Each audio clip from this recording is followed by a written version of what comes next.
आतंकी संगठन हमास के खिलाफ जंग में इजराइल की मदद को लेकर अमेरिकी सांसद ने अपने ही देश की सरकार को घेर लिया। हाउस ऑफ रिप्रेजेंटेटिव्स में डेमोक्रेट पार्टी की सांसद राशिका तलेब ने राष्ट्रपति बाइडेन पर निशाना साधते हुए कहा कि उनकी सरकार फलस्तीनियों के नरसंहार की फंडिंग कर रही है। अमेरिकी सांसद में एक लौती फलस्तीनी अमेरिकी सांसद राशिदा तलेब ने कैपिटल हिल पर फलस्तीन के समर्थक से निकाली गई एक रैली के दौरान इजराइल हमास के बीच जंग में तुरंत युद्ध विराम लागू करने की मांग की।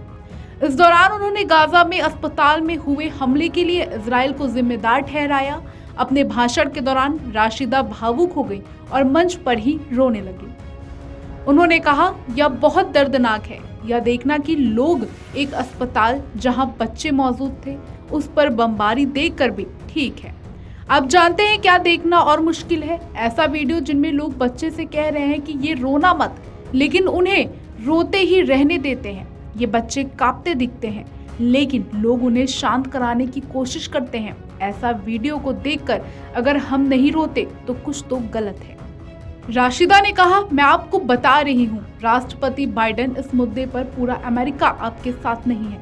आपको यह समझाना होगा हम लोगों को नरसंहार करते और बड़ी संख्या में कुछ को मरते देख रहे हैं, लेकिन फिर भी हम कुछ नहीं करते और मूक दर्शक बने रहते हैं।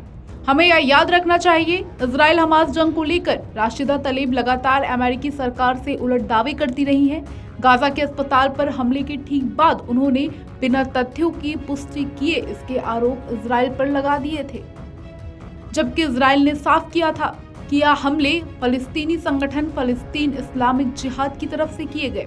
खुद अमेरिकी सरकार, अमेरिकी राष्ट्रीय सुरक्षा परिषद ने भी अब तक के विश्लेषण में गाजा के अस्पताल में हमले के पीछे इजराइल का हाथ नहीं पाया है।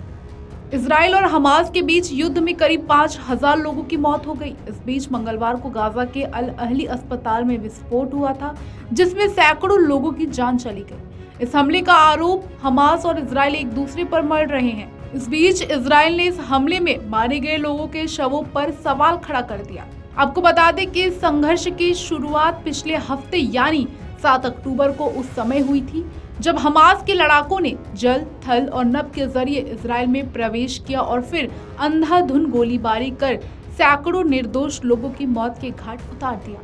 यही नहीं, इस दौरान हमास द्वारा इजराइल पर करीब 5000 रॉकेट भी दागे गए। हमास के लड़ाके कई इजरायली नागरिकों और बच्चों को बंधक बनाकर अपने साथ भी ले गए। Video desk अमरुजाला.com।